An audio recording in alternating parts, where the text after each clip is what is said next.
Hello, everyone, and welcome to another episode of True Colors Podcast. Today's episode promises to be exciting, entertaining, and informative at the same time.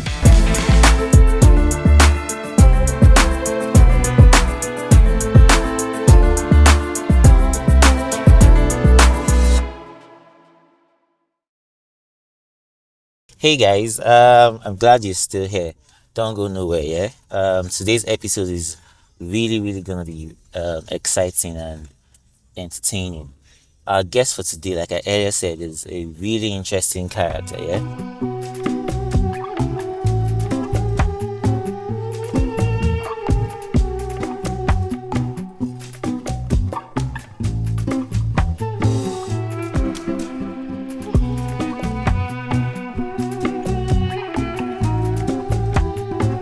Oh wow, Hi, Jigo. I bro, What's good now? I greet you. Yeah. You always look good, my Thanks, guy. my G. I'm telling you, how's it Stylish, been? you know where to go. Stylish, right? Yeah. Heard so much about you, man. Nice to meet you. Finally. Thank you. What's up, my guy? How's it going? All good. All good, brother. The chances are you first heard the name Kaestyle last year with the release of the hit song Oh My Dealer. Oh my dealer, oh my dealer, oh my dealer, I went to Canada. A song that was on everybody's lips and produced outstanding collaborations.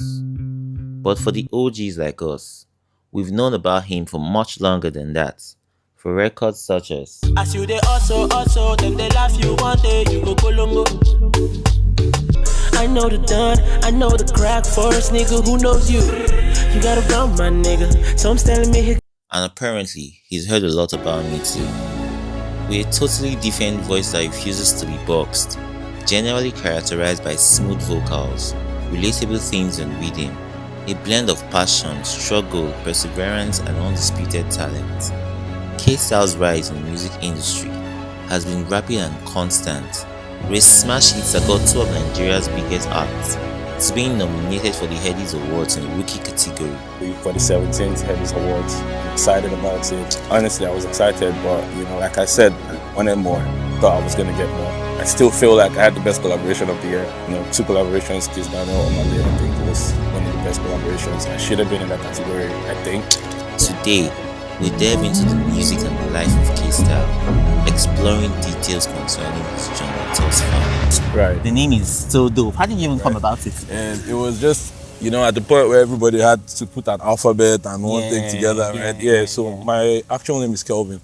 Okay. Yeah, so that's where the K came That's from. where the K is coming. Yeah, but style is stylish, and a lot of people look at it as outfit when I say stylish. I know I'm stylish, I know I drip like that, course, but of course. that's not exactly what I What mean. do you mean? I mean, it's like personality. Yeah, it's like style in Yeah. every aspect of it, Yeah. like music wise. Yeah. How I talk, how I dress. That's it. Yeah, wow, that's so good. That's so good, man. That's my G. Yeah, and then there's a lot of questions I want to ask you, right? But I think we just take it one step at a time. Right. So I want to ask about the music. Okay. Like, how long have you been in it? I mean, is music something you've always been doing, or there was a point in your life where you just started doing music? Nah. It's Or been like a recent thing for you? It's been music all the way, bro. I started singing Okay. I knew I could sing when I was like 8. Oh. Yeah, so it's That's pretty early. yeah. Telling. So that to church to school, it was just music all the way. I actually Wow. tried studying music in school as well. So yeah. Oh, you even like studied it in school? Yeah. So like you took it like professionally. Yes, I did. Give me like a date, like a timeline. So in 2016, 2017, I was in Uniport studying music. Yeah. Oh, wow. Yeah. But I dropped out to actually do music. So actually do music. You get what I mean? Yeah. Wow, that's good. Oh my dealer, I was gonna call you my dealer when you just right.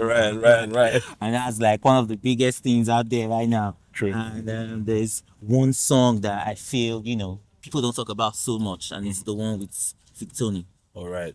And I'm like, okay, this is one good song. Right. Tell me about that. Like, how did you guys come about that song, and how did you get together? True Love was actually like my official single, right? Okay. It was the first thing after I got signed, like the first official single that came out. Yeah. And the original one didn't have Victoria on it. It was like after a couple months, it was doing well, and we decided to, make it a little bigger and then put Victoria on it. Oh, Yeah. wow. That's good. Right, and there's the other records. I mean, I don't want to go to like the Details right now. You know what I'm saying? So Yeah. I just want to start off those ones, and then there's one with TML vibes, and I saw the video as well. Yeah. Just tell me a little about that. Yeah, it was good. It was one of the quickest processes of working with TML because it was a really fast process. I went to his camp where I was recording, and the producer there was my guy already, so he just played the beats for me. I heard it, and what I did was the first thing I did on the song. You know, it was the first thing I decided to do on the beat. Yeah, and it was dope.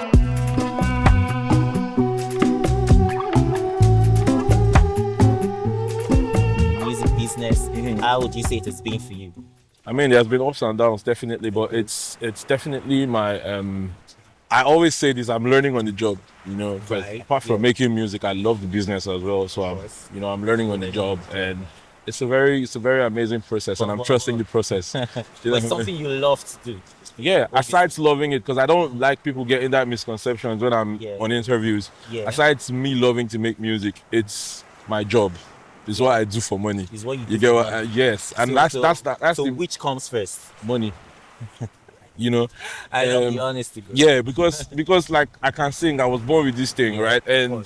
And I've been doing it for so long. It's only natural that I love this thing. You love this thing. Yeah. So, but like me making money is where intentionality comes to place. Is where I start.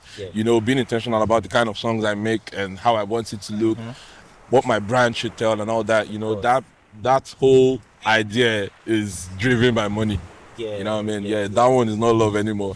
You get me? So that's what it is. I tell you. All right. You're welcome to the show once again. Thank you very much. This is True Colors Podcast, guys. Right. Where we don't just have to sit, or stand in one spot for the whole episode. So right now we're gonna go somewhere. Work with us, guys, as we continue the show.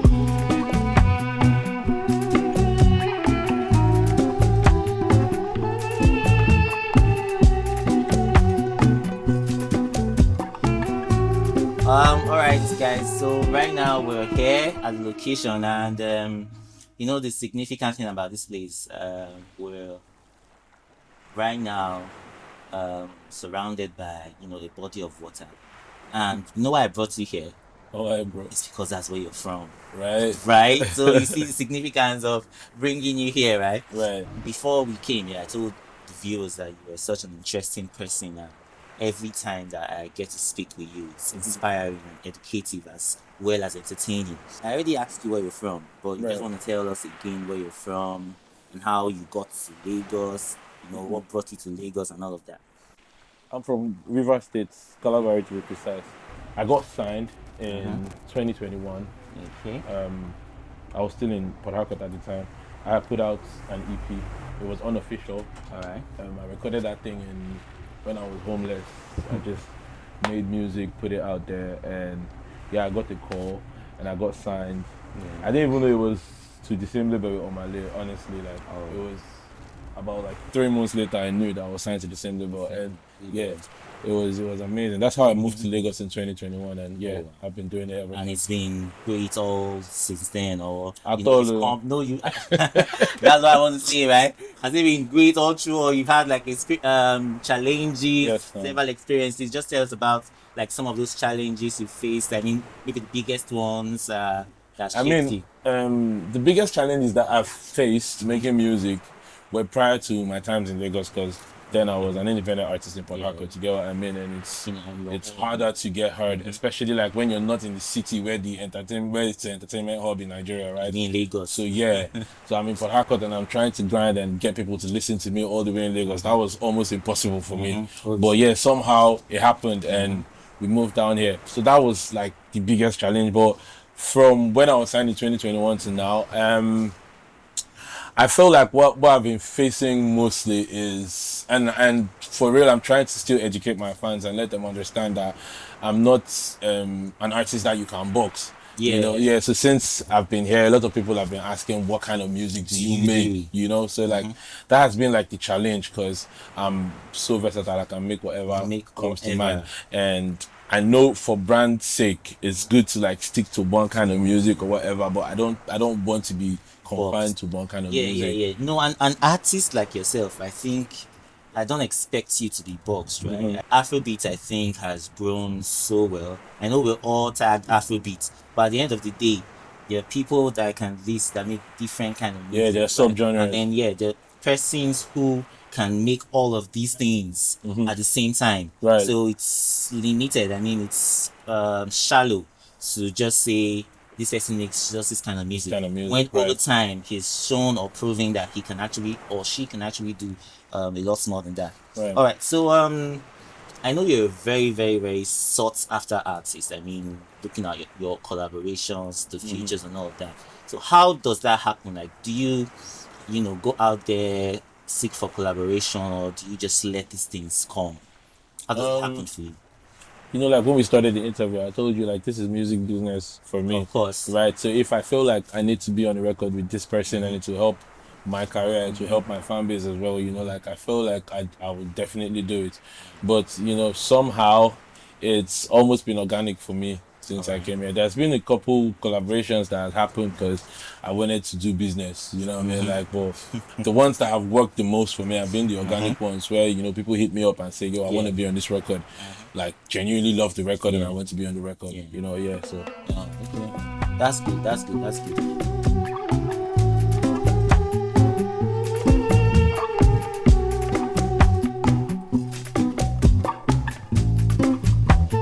One very big, maybe influence, I'd say, in your music and career generally, you know, is Omale. I would want to know like how that relationship came about. I heard Oma for the first time in 2020, like almost every other person in Nigeria. Okay, yeah. Right. It's not like we had a prior relationship. Yeah. That time. Yeah, I heard him like every other person, and fast forward 2021, I got signed to the same label with him, and so the first record that we did together, it was Blessings, and it was more record label orchestrated. I just come to Lagos, and the record label said, you know, work on this song together, you know, and then we did that, right? Yeah, so that's how we started working, and after that we met and like started having other sessions together. Because you know, like we are having this knowledge. I mean, of what you just said. It looks like there's like an affinity, you know, like a kind of cordial relationship and chemistry that you both have. I mean, the song "Oh My Dealer," it feels like there's so much energy and chemistry between you know the both of you. So that's why I'm asking. I mean, so about the connection, I feel like it's mostly because we're from the same city, almost from the same neighborhood. So it's like we meet in another city, and the vibe is similar. The vibe is something you already know and connect with. Yeah, so it's like it just whenever I'm with Oma, same thing at the boss class. It's like home. You know what I mean? Because you get to speak your PH lingua confidently. Of course. So I want to know how that song "Oh My Dealer" came about. It was a very different recording process for me because the producer was making the beats. David Hart was making the beats in my living room, right? I was in my room. I was hearing the beat and they were like, it was going well, but I was just chilling, like, let them cook this thing. And then DJ Q, my partner, right, entered. I think he put down some melodies on the beat without lyrics, just melodies on the beat, and it made sense to me. I didn't care what he was saying. I just came out and I was like, just leave that thing like that for me. And then that's when I came and I started putting the lyrics. Together. Wow. It sounds, now they're saying, sounds divine. Yeah. I mean, because "Oh My Dealer" was such a great hit, and you think it took like years or months to like come up, put together, right? One very big, I'd say, controversy around you right now is with your record label. Right. And I'm privy to know that you recently just renewed your deal with KeyCard, right? Is that correct? I don't know where you got that information. I don't know where you got that information. But just let us know. But right, yeah, true. Right. Okay. So you want to like tell me how the conception about you being in a slave deal came about, or what that is all about? That was literally social media bans and like basically ignorant people saying what they want to say. So record contracts, like like every smart person, every educated person would know, are confidential things between the artist and the label. I don't think any of my friends knows what my contract looks like. No, you know what I mean? shouldn't, Just my lawyer, right? So for some outsider to come and say I'm in a slave deal is crazy, because you don't even know what what the terms of the deal is. Exactly. And you asking me now if I just renewed my contract, it makes more sense, because I can't be in a slave deal and intentionally renew. Of course. You know what I mean? Like, I'm doing good, and I really love the people that I'm working with. They're like family to me, and everybody knows and can see what the success has been with the previous artists and even me. So like, I don't know what that guy is saying. So now that I can obviously tell, I mean, of course I don't know the details of your agreement, right? But I mean, common sense tells me that if something ended on a good base and then you go back to renew it, it means it was obviously like you guys had like a symbiotic relationship. It was good, right? So now it bears the question, like, did you guys, I mean yourself and Dona, did you guys have like a tension before the said tweet? No, I don't know if you have this information, right? But Donawa is not my manager. It has nothing to do with me. Donawa was Omale's manager. So it was just a random tweet. Yes, it was information that I was privy to. Random information. I was reacting to what he tweeted, because before that they already got the information that this nigga had been fired, right? And everybody kept that thing on the low. Nobody was saying anything about it. And then you come on the internet and be the first person to tweet and say, yo, I'm no longer with this nigga, but I wish him well. Bro, I just looked at it. I know that Omar is like a really, really nice guy. He's not ready for the... But there are people that are ready for the glass bulls. And that's somebody like me, because, because I'm down for that. And I went out there and said the truth. Like, bro, you got fired. Stop saying you're not working with this guy. Because at the same time, it might look like a peaceful tweet, and it might also be, this guy is unmanageable, and I'm letting him go. You get? So...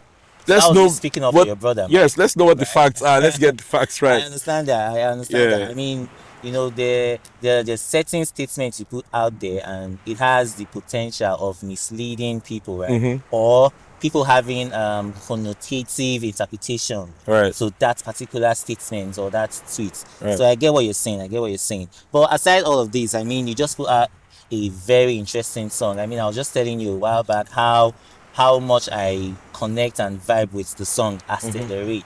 Right. That's what I'm saying. So tell me, what was it like putting this song together, and like what's the song about?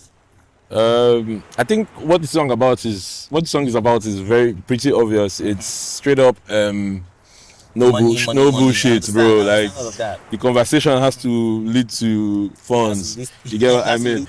Yeah. So but aside that, making the record was a very, very like amazing process for me, because it was the first time I was jumping on the house piano type instrumental. Yeah, my producer played that for me.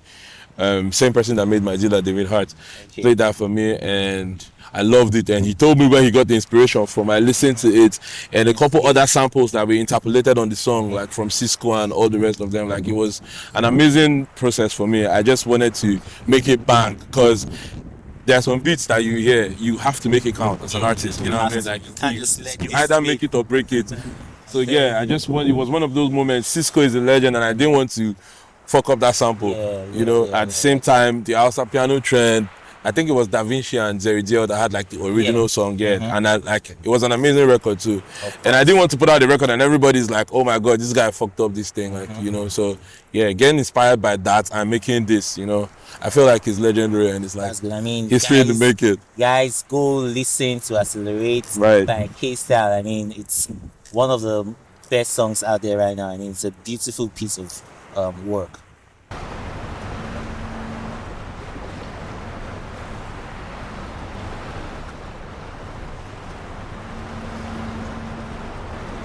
All right. So over the years, right, back to back, I mean, 2023, 2024, you've had collaborations with Omale.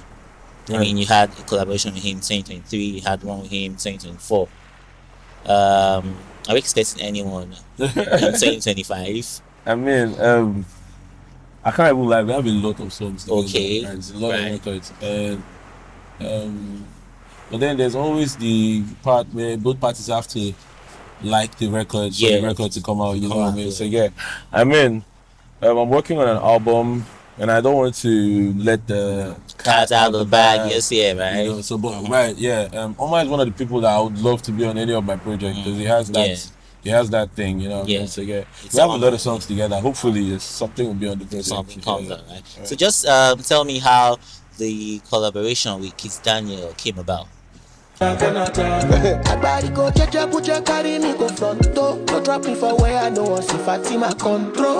one was magical. Okay.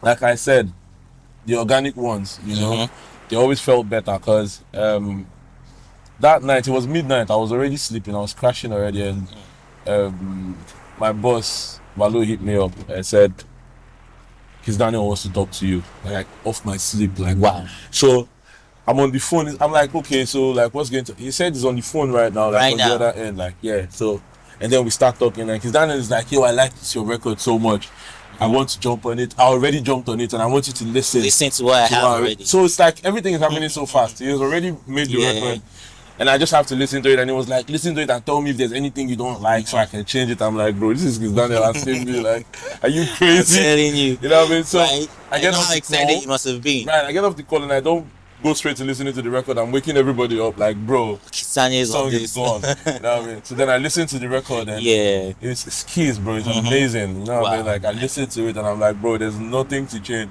My boss was like, we can just tell him. So we can link up and you know, and I said, bro, there's nothing to change on this thing. Like it's so good, you know what I mean? Magical. Yeah, that's how it happened. I've never met Keys till today. Oh wow. Yeah, but we made an amazing record and you know people are vibing to it, and that's almost hard to believe. I mean, I would think maybe you know you guys sat down and created the record. And created this record. I mean, that's really good and interesting. Makes it more interesting now that you know. I'm getting to know that you've never met physically. Wow. So the next one is who inspires you? I mean, like, who or what inspires you? I mean, in the industry. I told you before. Most inspiration is money. You know what I mean? Like, I want to make money. I want to take care of mine. But yeah, apart from that, I get inspired off of like my fellow artists too, like the music and everything. You know what I mean? Like the artists that I look at as, you know, these guys are at the peak of this thing. Yeah. And Burna is one of those people to me. You know what I mean? Burna Boy. And I'm one of those artists that I just don't want to make music and be one of the passive artists. I want to be a pop star. Yeah. You know, so I'm looking at those artists that are already doing it on pop star level. You know what I mean? So yeah, so Burna, Drake, The Weeknd, those are like my those are major really, sources really, of inspiration. Really solid sources of inspiration, I'll tell you. Yeah. And I know that you're a songwriter as well, right? So I hope this doesn't make you uncomfortable because you have to mention names or records or songs, right? So I know you have works out there, right? That you know have like your fingerprints on them. Have you written any song or verse for like any artist that we know of that's out there right now? Yes, I'm one of the artists that is for things that should remain behind the scenes, should remain behind the scenes. I mean, you're gonna have to comment now. This is True Colors podcast, you know. There are a lot of like, you know, there are records, but yeah, in situations like this, you know, it's like exclusive moments like this. We can definitely talk about stuff like this, but you won't find me coming out to say, yo, out there and saying, you're very humble. For your level of, you know, expertise and you know, you're very, very humble. But answer the question. I'm not gonna forget. Don't worry. This guy. In 2018, I don't really remember what year. It was one with the band. Oh, okay. We produced, my team and I, Tunes Factory. So I have like a production team where like a couple of producers could come together and make records together. Yeah, so we produced a song called Lagos, Welcome to Lagos, for Banga at the time for the band. Yeah, and who wrote that as well. Okay. Yeah, that's me, DJ Q. Yeah. That was like in 2018, I think, or in 2019. Can't remember. It's been so long. I think there's one record on my latest album on Boy. Yeah, I think it's How to Love. but Okay, it'll have House of Love. backup vocals there, and also made the beat as well. Wow. And then there's the on my list verse on the Bianca's record. Yeah. Yeah, on people. On people. Yeah, I You co-wrote wrote that. that. You co-wrote I that. co-wrote that. We wrote that Yeah. together. Yeah. Wow. So, That's beautiful. I can see your writing in so many places and so many works out there. mhm. All right. Okay. So if there was something you wish you knew before you started music, what do you think that would be? I mean, Business and all that. I wish I knew it would take this long, bro. Right? Because I would have done things Okay. a little differently. Differently, I'd yeah. have put out songs because I had this issue with just recording and trying to get the perfect sound and not putting out songs. Not putting out sound. And you know, But a lot the of fact people, is, you never know which one's actually gonna, appeal Right. to people, right? and a lot of people around me just got fed up and like, bro, Okay. you need to put out something. Mhm. And that's when I put out the first project that I put out, and it got me here, got me Yeah. this far. You know what I mean? So yeah, I feel like if I knew that it was going to take this long, I would have been putting out records like since. So that leads us to the next and final question. Yeah, Mhm. where do you see yourself in 5 years? In 5 years. Mhm. That's a funny question, bro. Because Yeah, in 5 as years. deep as the question sounds, it sounds really, really funny to me because I don't like to. I just want to say like, with more money, bro.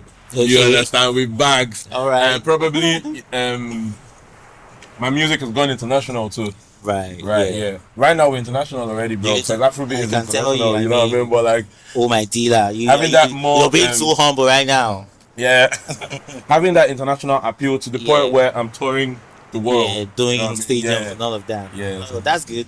The Nigerian music space is one that everybody wants to get into right now. But talent, mastery of the art and craft, drive and discipline separates true artists from the crowd. For Kaestyle, a combination of all the aforementioned, come Abere, serve as driving factors for his continued growth. He's contributed enough to the music industry, leaving me confident to assert that he is the future of Afrobeats. And with him being an active player in the game, Afrobeats is in safe hands. Unless he decides to give it all up for Big Ikebe.